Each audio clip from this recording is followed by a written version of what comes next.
Ayan po guys, ang ating gulay at ating ulam, kalabasa, tsaka yung sitaw guys. Ayan, meron na tayo nalagay na ampalaya. Ayan.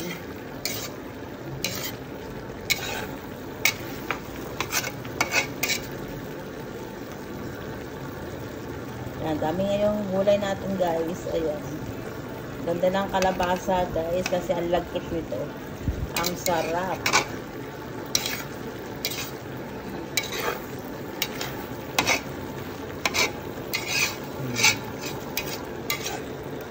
Ayan po guys, ready to serve na po to guys, ang ating ulam. Ayan, tara guys, kain na po tayo. Ayan. Ayan na po guys, ready to serve na po ang ating gulay. Ayan. Ang ganda ng pagkakaluto na guys. Ayan.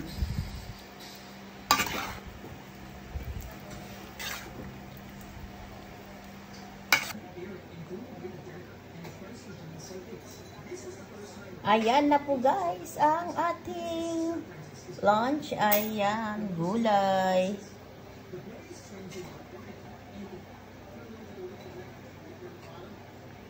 Ayan po guys, tara guys, kain na po. Ayan.